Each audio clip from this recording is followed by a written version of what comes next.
food poverty in this area really escalated, and so like the number of people now supported by the adventure playground is 3 or 4 times the number it was when we started the project, which means that I guess you could say that one of the impacts the project has was laying the groundwork for them being able to do that escalation and exploring models for the pantry, which is now a really critical part of what they do in terms of providing that kind of support for the community. They were obviously doing it before we started the project, and I think it's really important to emphasise how much this was not the university coming in and dropping a model in the community's lap for them to use, but being able to support them and reflect with them on what it was that model might look like and how they might think about their role in terms of food consumption and sustainability. They're really, yeah, they've done actually a really brilliant job of supporting this community through the pandemic and now the cost of living crisis in particular. So I'm really glad that we were able to give them the kind of the resources to start that kind of journey with them, and still kind of there when we can be to reflect on them, on how much progress they've really made. I'm hoping to make it down to see them before their summer project ends, to have that kind of reflective conversation about what's changed in the past 4 years and how much particularly their kind of community food model has shifted in response to things like the pandemic and the cost of living crisis that we're currently in. Right. Thank you. So I know that you mentioned academic methodologies, and so something that we kind of wanted to emphasize on in the difference between community partnerships rather than community research is the sort of is the sort of equal power dynamic that institutions should try and incorporate in their research between community stakeholders and academics or researchers, rather than using the community as a subject to academic research. So were there any particular steps you took or the team took to address this? How do you think you guys approached this methodologically that was different than existing practice? I think one of the things, and again, this comes back a little bit to the funding model that we had, but one of the things we were really keen to do was not to go in with firm ideas of what the intervention would be or what sustainability might look like in this context, but to let that develop in collaboration with the community project. We obviously know that kind of social research has a tendency to be a little bit extractive, right? And particularly in areas like the East End of Glasgow, where there are really high rates of deprivation, but there's also this kind of history of urban regeneration that has been quite top down. It means that you have these communities where their relationship with professionals as a whole is quite patronizing sometimes. It can be quite extractive. There's a deep distrust actually of professionals. So a lot of the way of doing research successfully and ethically in that context, it means to some extent ceding a bit of control over the research project and trying to work with people in those neighborhoods to allow them to tell them what they need and what sustainability means to them, and to not come in with a kind of a hard vision of what things mean. I think particularly around sustainability, we know sustainability transitions are likely to mean that our everyday lives are going to change in ways that we can't really predict yet. But so much of particularly the way we think about sustainable consumption comes from a really middle class perspective, right? It's sustainability by choice.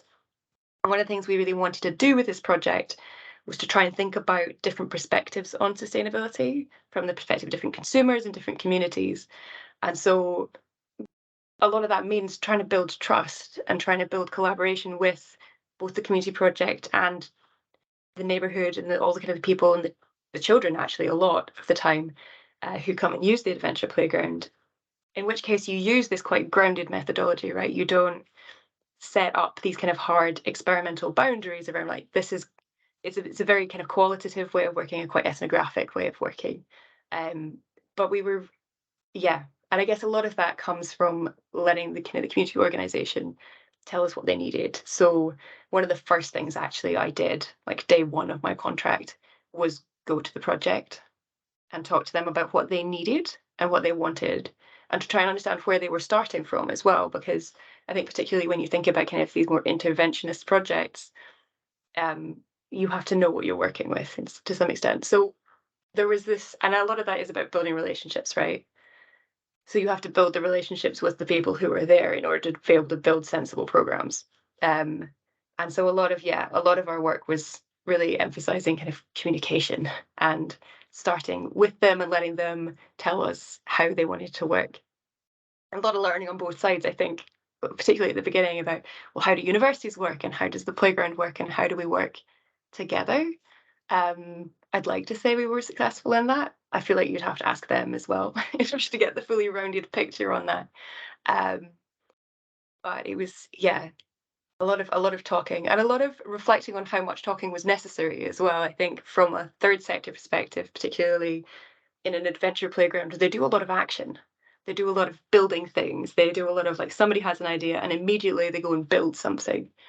And we had to learn to think a bit more like that, but also to maybe push back a bit and say, well, let's reflect, let's talk a bit more about what the trajectory might be and how we build this kind of shared understanding of the project. It is a lot of work, but it has been really fruitful for us, I think, in terms of helping us understand what sustainability does begin to look like when you take that perspective.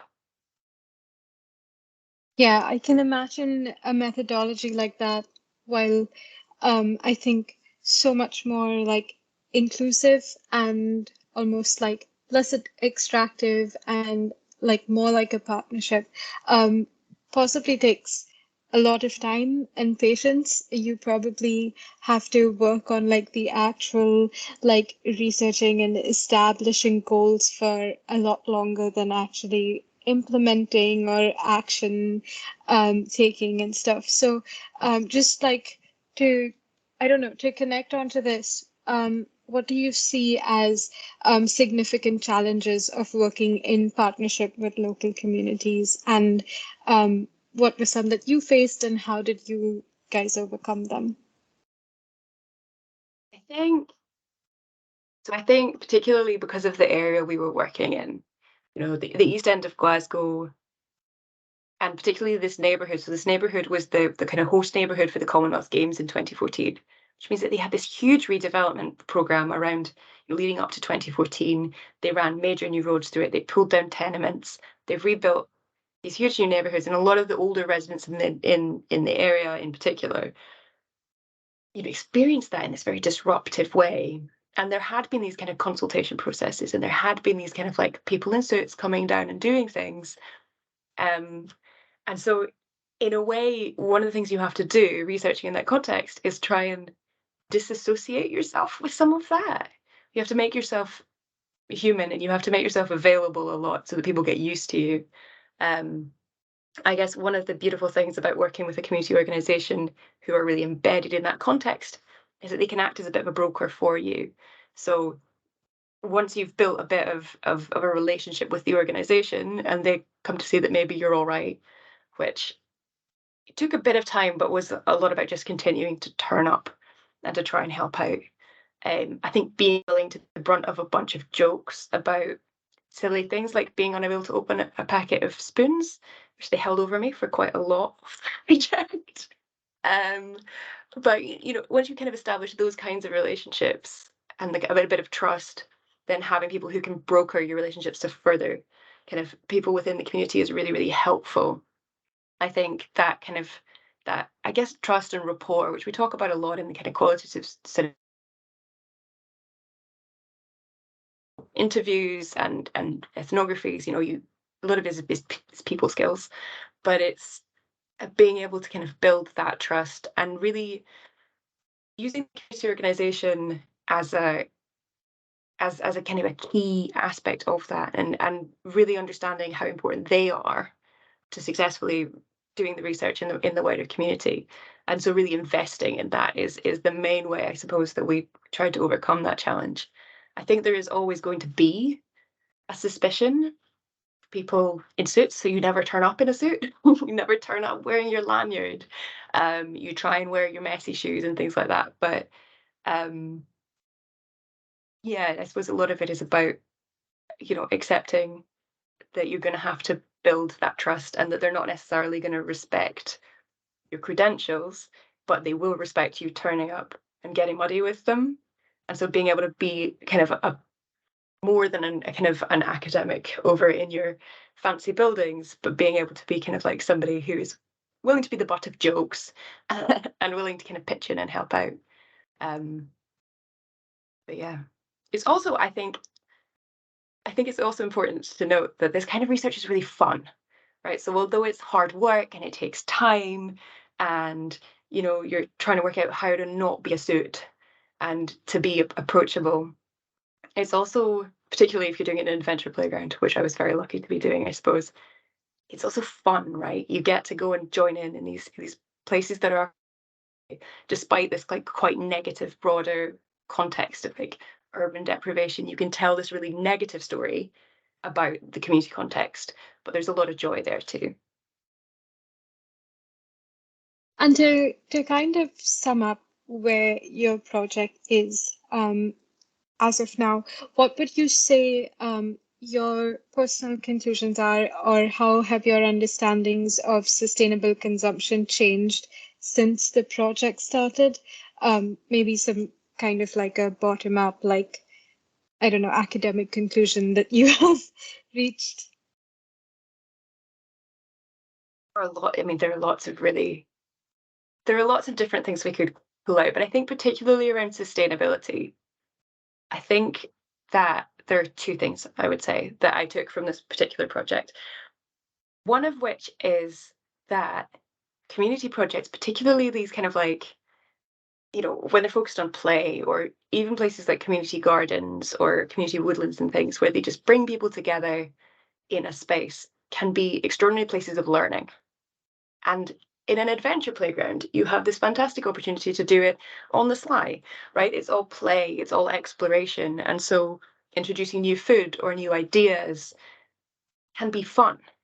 And so you can take this approach to sustainability that is light-hearted and that is experimental and that isn't dreadfully serious and all about how the world is burning, but is quite playful. And so you can really use that. I think there's a real potential for places like kind of local community organizations to be really supportive of a sustainability transition if they're given the right kind of monetary and resource support to do that. There are some really, really skilled community practitioners in these kinds of spaces who know how to talk to people who are very different from each other, right? There's a huge amount of diversity in these projects as well. And particularly academics can be quite middle class and shut off from the broader diverse world. And so you need people in order to kind of move towards a more sustainable future who can do that and can do it in a grounded, muddy, playful way that brings people along with them. I think the other conclusion, I think, that was perhaps more surprising in some ways, is that we need to make this link between the very mundane practices of resource reuse that happen in third sector organizations, in community organizations where there is funding limits, and the kind of the real creativity that goes into those practices, and sustainability. These are really sustainable practices, but they're not always like elevated in that way, and they're not always funded in that way. But we saw all sorts of examples of people just turning up with stuff that they knew that the Baltic Street Adventure Playground would be able to do something with.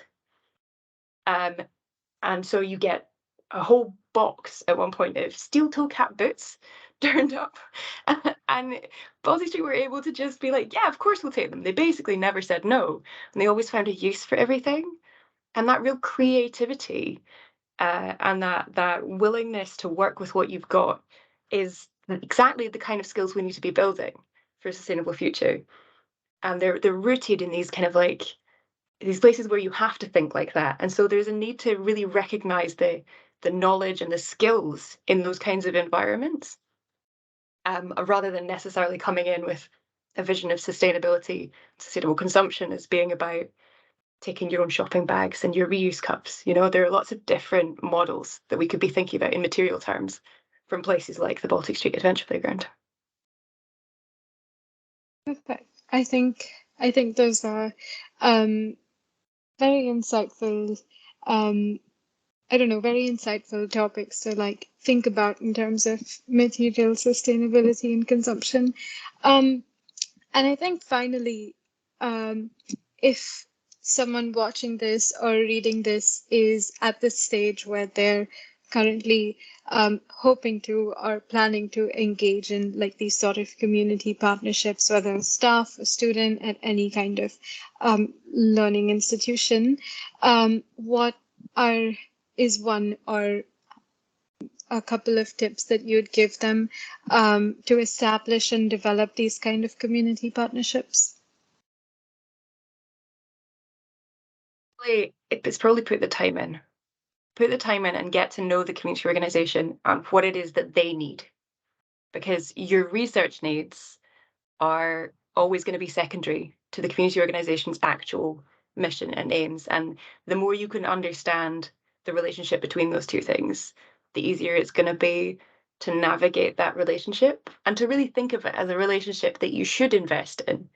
And it can give you a lot. Like I think that there's a lot of joy and connection to be found in this kind of research if you can invest the time properly to build the relationships with the people that you are working. The same is probably true of almost any collaborative environment, actually. And we could think about this in universities a bit more. How much time are we really putting over to building interpersonal relationships within universities? How are we thinking about research culture as an interpersonal thing that is built on those kind of relationships that need to be invested in? I think we, particularly post-pandemic, in a teaching environment, need to think a bit more about how we build a learning community that is built on those kind of interpersonal relationships, how we kind of bring people together to learn together and not see students as like consumers or service receivers in this kind of like one-to-one relationship, but to think about that as a fully collective phenomenon. Great. I think that's a great place to sort of end this. The last question I have is there any particular place where you guys are documenting your journey through this research? If someone is interested and want to look into the project. There's quite a lot on the University of Glasgow's website around the kind of the collaboration. We won an award, a knowledge exchange award at the university. So they did quite a lot of kind of interviews and short videos on the University of Glasgow's website. And you should be able to link through to the public report that we wrote from there as well. There are academic outputs, but I think that like perhaps the more human stuff is the stuff on the University of Glasgow website. Perfect. Thank you. I'll make sure to include some of those links. I think that's all the questions that I had. Thank you very much. Stop recording now. Do you have any like concluding comments, or are you okay? I think I'm okay. I think probably Okay. my only concluding comment is that the more every time I come back to talking about this project, I always remember how much joy and insight and how much rich material there always is from these kind of community settings. And I know that that's why I tend to come back to them as places that I want to do more research, because I think there's just so much untapped creativity and resources that we really need to learn to think with in these kind of community settings. Right. Perfect. I'll stop the recording there.